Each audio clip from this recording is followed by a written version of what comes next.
이번 시간에는 미장공사의 결함의 종류와 그 원인과 방지 대책에 대해서 한번 해보겠습니다. 미장공사의 결함이라고 하면은 일단 크게 뭐 두 가지 정도로 나눠줄 수 있겠죠. 첫 번째 미장공사의 결함은 뭐냐면 크랙 가는 거겠죠. 크랙이 가는 게 제일 결함입니다. 그 다음 두 번째로는 어떻게 크랙 가다가 어떻게 떨어지는 거죠. 박리 현상. 이 두 가지가 이제 제일 큰 문제겠죠. 미장에서는. 이 원인과 그 방지 대책에 대해서 한번 알아보도록 하겠습니다. 자, 그러면은 미장공사의 결함의 개요는 무엇이냐? 뭐냐 한번 봅시다. 어, 결함 일단 크랙이 가는 거겠죠. 크랙이 가거나 떨어지거나 이겁니다. 그럼 그렇게 되는 원인에 대해서 우리가 생각을 해볼까요? 제일 큰 원인이 뭐겠습니까? 그 바탕면 있죠. 미장하기 전에 바르는 바탕면, 벽체면 벽체, 뭐 기둥이면 기둥 이런 바탕면이 잘못되어 있으면은 결함이 있으면은 미장은 결함이 같이 발생할 수밖에 없겠죠. 그죠? 뭐냐면은 바탕면에서 일단 크랙이 갔다. 이러면은 미장했는 거 위에 결함이 가는 겁니다. 근데 바탕면은 깨끗한데 그 다음부터 이제 미장을 잘못해서 이제 가는 경우들이 있겠죠. 그런 것들을 원인은 또 어떤 것들이 있는지 한번 봅시다. 그럼 그런 것들을 막아줘야 되겠죠. 바탕면의 결함, 그 다음에 재료의 성질 및 부배압과 불량, 시공법의 불량에서 발생할 수 있다 이 말이겠죠. 여러 가지 시공을 잘못해서 발생할 수도 있고 시공은 잘했는데 재료가 나빠서 발생할 수도 있고 바탕면 자체가 잘못될 수도 있고 아니면은 뭐 재료도 좋고 바탕도 좋고 시공도 잘했는데 이 건물이 구조적으로 잘못되어 있을 수가 있어요. 그래서 어, 결함이 발생할 수 있죠. 어떤 단계들이 있나 한번 봅시다. 원인, 구조적 원인. 그런 재료나 바탕이나 시공상의 원인이 아니고 구조적인 원인. 이 건물 자체에 구조적인 원인이 있어요. 어떤 원인이냐면은 제일 큰 게 기초의 부동치마. 기초가 똑같이 치마되는 게 치마되면 안 되지만도 그래도 그나마 똑같이 그러니까 부동이 아니고 각계 치마되는 거. 똑같이 기초가 뭐 메터 기초를 쳤는데 똑같이 뭐 한 20mm 정도 내려앉았다. 뭐 이래도 안 되지만도 그러면 그나마 좀 충격은 덜하죠. 크랙 갈 부분에 구조물에 크랙이 갈 가능성은 좀 줄어듭니다. 근데 기초 중에서 한 반만 내려앉았어요. 기초가 반은 가만히 있고 그러면 어떻게 됩니까? 그 반 내려앉는 부분에 그냥 크랙이 당연히 발생하게 되겠죠. 그런 원인은 뭡니까? 어, 제일 큰 원인이 이 기초 찾는 이 땅이 반은 뭐 옛날에 도둔 땅이고 반은 원래 본 땅이고 뭐 이런 경우들이 있죠. 반은 쓰레기 매립대가 있고 그 다음에 뭐 살짝 덮어놨어요. 모르고 그냥 기초 콘크리트 탓을 했다. 이러면은 이제 부동치마가 발생할 수 있는 거겠죠. 물론 우리가 큰 건물들 질 때, 고층 건물들 질 때는 지질 조사를 해가지고 그 다음에 뭐 안반에다가 파일을 박아서 건물을 안 추죠. 그렇기 때문에 뭐 부동치마 되는 경우가 잘 없는데 작은 건물들이 부동치마 되는 경우들이 많이 있죠. 그래서 보통 뭐 우리 쪼매난 건물들 뭐 5층짜리 10층짜리 이리 짓다 보면은 이 그 지질 조사 안 하고 막 하는 경우도 많이 있습니다. 매트 치면서. 근데 그 안에 거를 모르죠. 그래서 건물 다 지었는데 막 내려앉아요 건물이. 그래서 보가 크랙이 가고 막 그런 경우가 있죠. 그럴 때는 어떻게 합니까? 기초 바깥을 다 파내고 그 기초 안쪽으로 다시 이제 언더피닝 하죠. 그래서 막 보강하고 이제 일 엄청나게 많죠. 이런 원인이 구조적인 원인들이 발생할 수가 있습니다. 이런 원인들이 발생하기에 우리가 잘 이거는 이제 미장하고는 관계없죠. 그 전에 이제 설계상의 원인을 파악하고 뭐 이렇게 해서 잘 잡아줬어야 되는데 이런 구조적인 원인으로 미장이 결함이 발생할 수가 있습니다. 기초의 부동치마, 그 다음에 어떤 외력에 의한 변동이나 뭐 온도 변화라든지 겨울철에 땅이 얼었다 녹았다 하면서 어떻게 됩니까? 미장이 밑에서 기초가 땅이 얼었다 녹았다 하니까 기초가 움직이죠. 움직이면서 어떻게 됩니까? 벽면이 크랙이 가고 그 다음에 미장이 그 위에 해놨던 미장이 크랙이 가고 이런 구조적인 원인이 발생할 수 있다 이 말입니다. 그 다음에 부재 자체의 내부력이 부족하다든지 이럴 경우에도 이제 크랙이 발생할 수가 있겠죠. 두 번째는 이런 구조적인 원인이 아니고 재료적인 원인. 그죠? 모래 부적합한 배합을 해놨든지 우리가 미장을 하는데 필요한 배합 비율이 있죠. 물 시멘트 비율, 물 시멘트 모래 비율이 있습니다. 이 비율에 적합하게 해야 되는데 뭐 예를 들어서 모래를 너무 많이 넣었다든지 뭐 시멘트를 너무 많이 넣었다든지 물을 너무 많이 넣었다든지 이러면은 이 우리가 원하는 성능이 나오지를 않겠죠. 그래서 적합한 배합을 해줘야 됩니다. 근데 이 배합은 적합한데 예를 들어서 모래 미장 모래는 어떻게 됩니까? 망으로 다 쳐야 되죠. 그래서 입도가 아주 고르고 뭐 모래도 우리가 미장 모래는 다 쳐가 합니다. 예를 들어 조적공사 쓰는 모래 이런 거는 뭐 깨끗하게 안 쳐도 되죠. 웬만한 모래 같으면 그냥 하면 됩니다. 콘크리트 안에 들어가는 모래 이런 것들은 뭐 입도가 그렇게 뭐 좋지 않아도 되는데 미장 모래는 거의 균일하게 나와야 되겠죠. 그죠? 모래의 입도가 불량했다든지 이러면 어, 어떤 결함의 원인이 될 수가 있습니다. 또는 뭐 불순물을 혼합하고 있다든지 이러면은 불량의 원인이 될 수가 있겠죠. 그다음에 바탕면을 보면은 표면 상태가 깨끗해야 되겠죠. 근데 바탕면 자체가 뭐 울퉁불퉁하다든지 움푹 패였다든지 이러면은 미장 결함의 원인이 될 수가 있습니다. 근데 바탕면의 건조 자체가 불충분했다든지 뭐 수축 팽창이 많았다든지 이러면은 결함이 미장 결함이 발생할 수가 있겠죠. 바탕면이 일단 잘 되어 있어야 되겠죠. 그래야지 미장의 결함이 없습니다. 좀 줄일 수 있는 거겠죠. 다른 뭐 구조상의 원인이나 뭐 어떤 바탕면의 원인이 없고 한데도 시공을 잘못해서 우리가 결함이 발생할 수가 있겠죠. 시공상 원인 중에서 제일 중요한 것은 원인이 결함 원인이 발생하기 쉬운 건 이겁니다. 건조, 급격한 건조 이거죠. 이거를 시공할 때 막아줘야 되겠죠.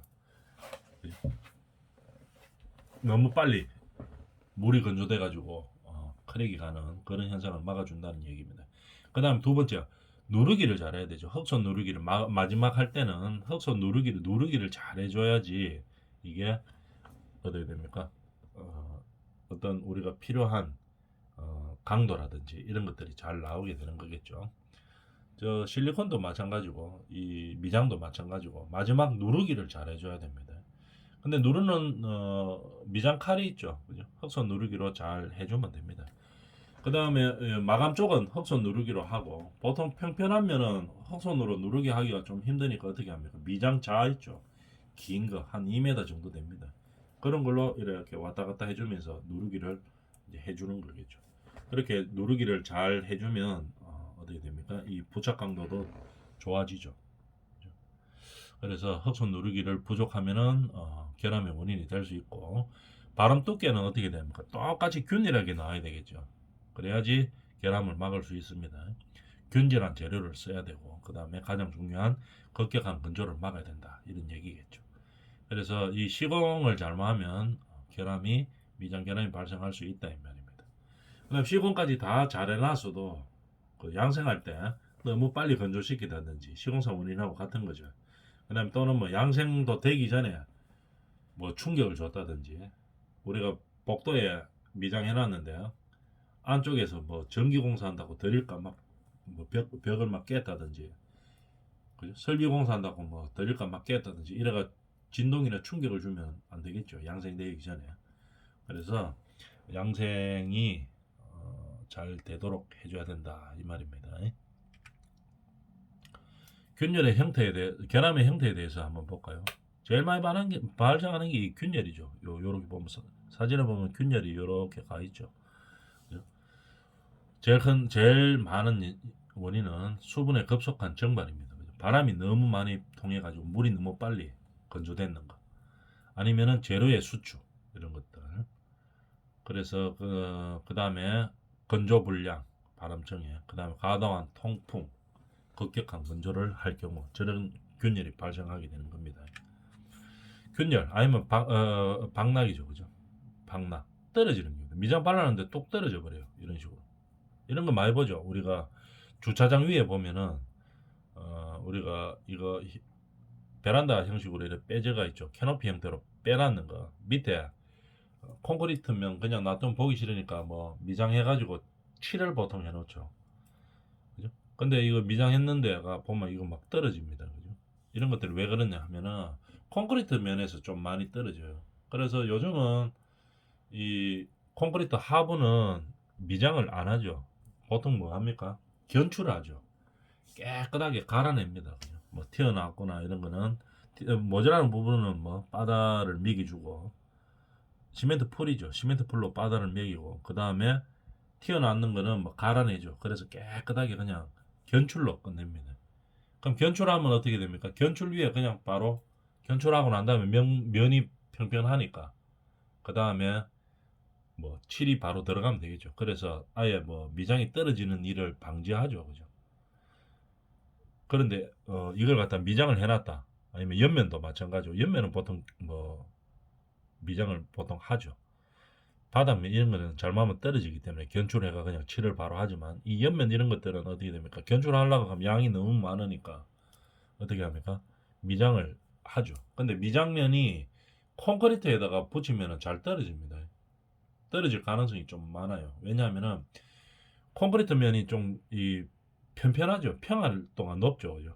그래서 약간 울퉁불퉁해야지 꺼끌꺼끌해야지 이 부착 강도가 좋아지는데 깨끗하기 때문에 잘 떨어집니다. 그죠? 떨어질 가능성이 높죠. 약간의 충격이나 뭐 어떤 원인이 제공되면 떨어질 수가 있습니다. 그래서 콘크리트 면에다가 이제 미장할 때는 보통 프라이머리 칠을 하고 그렇게 해줘야지 되죠. 방락 현상 내용은 뭐 바탕면에서 미장해놓은 면이 떨어지는 거겠죠. 왜 떨어지냐 하면은 접착성이 부족하다든지 아까 콘크리트 면 울퉁불퉁한 면이 아니고 깨끗한 면에 그냥 미장 프라이머 칠 없이 그냥 바로 발랐다. 그러면 편편하니까 울퉁불퉁한 것보다 접착성이 떨어지겠죠. 아니면은 발음 두께가 너무 두꺼웠다든지 이러면은 방락 현상이 나는 발생하기 쉬운 겁니다. 특히 콘크리트 면에서 발생하기 쉽다. 이런 방락. 콘크리트 미장의 결함은 크게 뭐 균열이나 방락으로 이렇게 정리를 하고 대처 방법에 대해서도 한번 알아봤습니다. 그다음에 그 두 개가 제일 큰 거고, 그다음에 백화 현상. 미장면에 흰색 점이 발생하는 거겠죠. 백화 현상은 왜 발생합니까? 물이 이 탄산가스하고 이 결합해가지고 하는 거겠죠. 그래서 우리가 미장할 때, 이 배합할 때 물 너무 많이 태웠다든지 이렇게 하면은 백화 현상이 많이 발생할 수가 있겠죠. 그래서 적절한 배합 비율을 유지를 해줘야 되는 겁니다. 그 다음에 동해. 너무 추운 날은 이 미장하면 안 되죠. 그죠? 영하로 내려갔다 하면 일단 하면 안 됩니다. 물 쓰는 거는. 섭식은 무조건 하면 안 돼요. 얼어버리면 이게 양생되기 전에 얼어버리면 이게 답이 없어요. 그냥 다 뜯어내고 새로 해야 되겠죠. 그렇기 때문에 겨울에는 특히 영하가 막 내려간다 이러면은 섭식 공사는 가급적 안 하는 게 좋습니다. 그 다음에 뭐 곰팡이라든지 유기질 재료를 썼을 때, 그 다음에 불경화, 시멘트가 풍화됐다든지, 그죠? 이게 며칠이 지나면, 시간이 지나면 이게 콘크리트 위에 우리가 보통 뭐 미장 이런 걸 많이 하죠. 미장을 하면은 시멘트 계열이기 때문에 경화가 돼야 되는데 경화가 되지를 않아요. 그런 건 뭐 재료 불량이라고 볼 수가 있겠죠. 시멘트가 풍화됐다든지 보관이 잘못됐던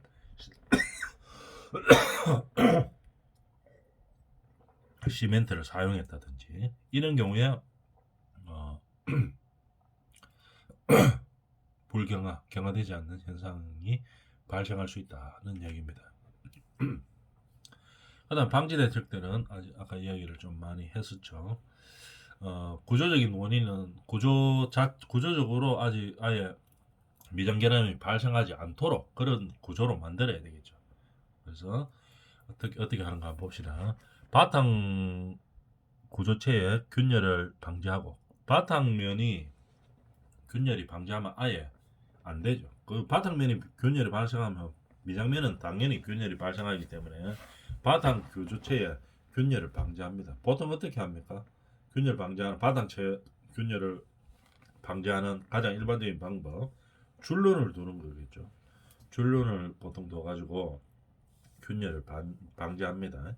그 다음에 바탕면에 변형이 적은 공법을 선택하고, 변형이 가급적이면 적게 일어날 수 있는 그런 공법을 선택을 하는 거겠죠. 그게 뭡니까 그러면? 쉽게 말해 조적보다 철근 콘크리트 쓴다 이 말입니다. 그 다음에 접합부나 두께가 변하는 거 요럴 때 두께가 변한다든지 이럴 때 미장을 해놓으면은 접합부위라든지 개구부 특히 이럴 때 출입구 이럴 때는 뭡니까? 우리가 균열이 발생하기가 쉽죠. 구조체가 바탕면 자체가 균열이 발생하기 쉽기 때문에 어떻게 됩니까? 미장도 균열이 발생하기가 쉽습니다. 벽체의 수직 평형 벽이 길 때는 이럴 때는 뭡니까? 다 줄눈을 설치해 주는 거겠죠. 그래서 구조체의 균열을 방지하는 겁니다. 그래서 그 구조체의 균열이 방지되어야 미장의 균열도 방지할 수 있는 거겠죠. 재료는 양질의 재료를 사용하고 그다음에 특히 중요한 거 배합 비율을 철저히 지켜야 되는 거겠죠. 시멘트, 모래, 자갈, 시멘트, 모래, 물의 배합 비율을 지켜주는 겁니다. 그다음에 혼합을 배합비도 정확하게 지켜야 되고 그다음에 이게 혼합을 잘해야 되죠. 그죠? 시멘트 따로 모래 따로 이래 되면 벽면에 바르는데 이게 따로따로 놀고 있으면 재료가 혼합이 되지 않고 따로 되어 있으면은 안 되겠죠. 그러면은 우리가 미장으로서 필요한 뭐 강도라든지 이런 게 안 나오겠죠. 그래서 혼합을 충분히 하고 혼합 시간에 유의를 하는 겁니다. 그다음 시공할 때는 어떻게 누름을 잘해야 되죠. 특히 마감 부위 마무리되는 부분이죠. 계고부라든지 뭐 우리가 좀 문틀하고 만나는 부위 이럴 때 마감을 잘 해줘야 되는 거예요. 물론 중간에도 마감을 잘 해야 되겠죠. 특히 마감 부위에 마감을 잘 해야 된다 이 말입니다. 그 다음에 우리가 보통 그냥 미장을 뭐 초벌 벽면에다 바른 것보다가 아까 메탈라스라든지 뭐 플라스틱으로 만든 거물망처럼 되어 있는 플라스틱 라스라든지 이런 것들을 쓰면 아무래도 그 미장이 덜 처집니다. 그렇기 때문에 라스를 많이 사용하는데 이런 라스의 틈 안에 것들을 거물망처럼 이런 구멍이 나 있죠. 그때 틈새를 충전이 잘 되도록 그렇게 시공을 해야 됩니다. 그래가지고 일단 그 틈새를 잘 막아가지고 일단 양성이 돼가 굳어버리면 그 다음부터는 아주 잘 안 터지겠죠. 안 쳐지겠죠. 방락도 잘 안 됩니다. 왜냐하면 거물망이 딱 잡고 있기 때문에 안 쳐지고 균열도 잘 일어나지 않고 방락 현상도 많이 방지할 수 있겠죠. 그렇게 하려고 하면은 라스의 틈새를 잘 채워줘야 되는 겁니다. 그래서 잘 채워주는 건 누름을 잘 해주는 거죠. 누름을 잘 해주면서 많이 채워주는 방법입니다. 그 다음에 시공할 때 초벌, 재벌, 정벌 이렇게 있죠. 초벌면은 어떻게 우리가 바탕면하고 미장면하고 잘 붙이는 부착력 때문에 이제 초벌 발음을 하는 거겠죠. 그래서 보통 프라이머를 칠하고 초벌면을 바르고 끄끌끄끌하게 긁어주죠. 그 다음에 초벌해서 균열이 완전히 뭐 갈 거 다 가도록 한 일주일이나 10일 정도 놔둡니다. 그 다음에 어떻게 재벌을 하는 거겠죠. 초벌면에 균열의 보수를 철저히 하는 겁니다. 그 다음에 뭐 불균일 뭐 흠집이 있다든지 이런 것들을 수정해 주는 거겠죠. 초벌해서 일미 좀 잡고 그 다음에 마무리할 때 정벌 마감이죠. 이게 발음 두께를 일정하게 하고 마감이니까 평탄하게 해줘야 됩니다.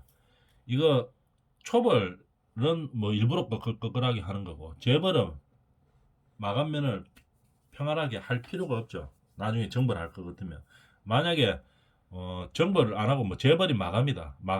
그럼 재벌이 정벌이 되는 거죠. 그럴 때는 깨끗하게 해야 되지만 나중에 정벌 작업이 있으면 깨끗하게 뭐 일정하게 평활도를 높일 필요가 없죠. 오히려 좀 더 꺼끌꺼끌한 게 나중에 부착 강도가 더 높기 때문에 정벌이 아니고서는 뭐 그렇게 평안하게 시공할 필요가 없다는 얘기입니다. 그 다음에 재료에 이런 우리가 지금 미장 공사에 대해서 뭐 방지 대책, 결함 원인과 방지 대책에 대해서 알아봤는 거겠죠. 결함 원인의 제일 가장 큰 거는 균열과 뭐였습니까? 방락 현상이겠죠. 그에 대해서 방지하는 방법에 대해서 알아보았습니다. 그 다음에 재료에 따른 분류로 한번 볼까요? 이 미장 재료가 제일 많은 게 뭡니까? 이거죠. 시멘트죠. 시멘트 몰타르입니다. 그 다음에 뭐 석고로 하는 것도 있네요. 석고 플라스트, 경석고도 있고 해반주, 그 다음에 돌로마이트 플라스트, 인조석 발음, 그 다음에 테라조 공사. 그죠? 여기서 테라조 공사는 우리가 옛날에 뭐 도케다시 가지고 그죠? 그때도 많이 썼는데 요즘은 뭐 진짜 돌로 많이 하죠. 그래서 테라조 공사도 많이 안 하고 우리가 가장 많이 사용하는 게 요즘은 뭡니까? 이거 일반적으로는 시멘트, 몰타르 요거죠. 그래서 시멘트, 몰타르에 대해서 한번 좀 더 자세히 봐야 되겠죠. 많이 사용하기 때문에. 그리고 나머지는 이런 것들로 위장을 하고 있다 하는 정도만 알아놔주면 되겠습니다. 자, 그러면 우리가 미장 재료를 어떻게 구분하느냐? 수경성과 기경성과 그다음에 뭐 특수 재료로 이렇게 나눴습니다. 수경성은 말 그대로 물과 반응하는 겁니다. 기경성은 공기하고 반응하는 거겠죠. 공기 중에 특히 뭐 탄산가스와 결합하면서 경화되기 시작하는 겁니다. 수경성은 물이 있어야 하는 거겠죠. 시멘트는 그러면 시멘트 몰타르는 수경성이 되겠죠. 기경성은 뭐 회반죽 같은 것들 어디 포대자루에서 뜯으면서 공기가 들어가면서 그 다음에 이제 경화가 일어나기 쉬운 겁니다. 그런 걸 갖다 기경성이라고 이야기하죠. 그다음 특수 재료들은 뭐 특수한 목적을 가지고 하는 거죠. 돌로마이트나 뭐 마그네시아, 뭐 방사성 막는 거, 뭐 이런 특수한 용도들에 따라서 하는 거고 일반적으로는 뭐 수경성, 기경성 이렇게 나누죠. 자, 그 중에서 시멘트 몰타르입니다. 수경성이죠. 시멘트 아까 이야기했는 이게 라스죠. 라스 해놓고 바르는 겁니다. 그죠? 이게 메탈로 안에 거물처럼 된 거 있죠. 요게 메탈로 돼가 있으면 메탈 라스고 플라스틱 재질로 돼가 있으면 뭐 플라스틱 라스고 이렇습니다. 이게 초벌 발음하는 거죠. 지금 초벌 발음할 때 안쪽에 라스를 넣어놓고 이렇게 발라주는 겁니다. 바르고 시멘트 몰타르 발음은 미장 공사에서 가장 많이 사용되고 있다 이 말입니다. 그 다음에 경화 후에 왜 많이 쓰느냐? 경화가 되고 나면은 양생이 되고 나면 이 시멘트 계열이기 때문에 내구성이 엄청 좋죠. 내구성이 좋습니다. 그 다음에 나중에 뭐 혹시 크랙이 가든지 뭐 박락이 일어나더라도 보수하기가 쉽죠. 그 다음에 뭐 돈 가격적으로도 저렴하고 보수도 쉽고 그런 용도이기 때문에 시멘트 몰타르를 미장 재료로 가장 많이 사용하고 있습니다. 근데 균열이나 박리나 백화 등의 결함도 많이 발생하고 있기 때문에 그런 것을 방지하기 위해서 공사를 잘 해줘야 되겠죠. 그 방법에 대해서는 조금 전에 많이 이야기했었죠. 균열을 막는 방법, 뭐죠? 방지하는 방법. 뭔가 바탕면 자체에서 균열이 발생하지 않도록 하고, 그 다음에 뭐 여러 가지 방법들이 있죠. 그 다음에 뭐 배합 비율을 정확하게 하고 재료의 제압 비율, 그 다음에 양생할 때 뭐 급격하게 양생되지 않도록 하고, 그 다음에 뭐 물죽임을 해가지고 또 급격하게 발음 양생되지 않도록 하고 뭐 이런 방법들이 많았었죠. 그런 것들을 잘 지켜서 균열이나 박리나 백화 등의 현상이 발생하지 않도록 하는 겁니다. 발음 두께는 매해 한 6mm 정도로 합니다. 이렇게 라스 형태로 들어가면은 이게 미장이 이미 양생이 딱 되고 나면 그 다음부터 균열이나 박락 현상을 많이 잡아줍니다. 그래서 라스를 가급적이면 미장 공사할 때는 안에 넣어서 해주는 게 가장 좋은 방법이 되겠죠. 근데 일하기가 까다로워요. 이게 지금 이거는 좀 큰 편인데 이보다 그물망이 좀 더 좁은 것들이죠. 좁을수록 좋죠. 너무 많이 좁으면 안 되겠지만 그래서 이보다 조금 더 좁으면 더 좋겠죠. 이런 것들은 이 꼼꼼하게 채워넣기가 좀 힘듭니다. 그래서 라스 형태로 들어갈 때는 누름을 잘 해가지고 잘 정착되도록 몰타르가 잘 정착되도록 그렇게 해줘야 되겠죠. 그 다음에 바탕 처리 및 부위빌 처리 방법에 대해서 보면은 바탕 처리는 저번 시간에 아까 많이 했다시피 바탕면 청소를 잘해야 되는 거겠죠. 그 다음에 시멘트 몰타르를 미장을 바를 때 바탕면에다가 항상 물추김을 하고 들어가야 됩니다. 왜냐면 물추김을 안 해줘 버리면은 이 바탕면은 말라 있는 상태죠. 미장을 바르면은 미장 안에 섞여 있던 물이나 미장 재료가 뭡니까? 시멘트 몰에 물로 돼가 있죠. 그 물이 양생할 때 써야 되는데 저 바탕면 쪽으로 다 흡수돼 버립니다. 물을 안 발라주면 바탕면에다가. 그래서 항상 수분이 안 빨리 들어가서 양생이 천천히 잘 될 수 있게끔 바탕면에다가 물추김을 해줘야 되겠죠. 두께는 뭐 바닥은 좀 두껍습니다. 우리가 방바닥 있죠, 방바닥. 그런 거는 보통 한 24mm 정도. 내벽은 한 18mm. 그러니까 6mm 3번 정도 바르면 딱 맞죠. 천장은 한 15mm 됩니다. 그래서 뭐 한 2번 정도 발라주면 되겠죠. 천장이나 차양. 보통 요 정도 두께로 한다는 얘기입니다.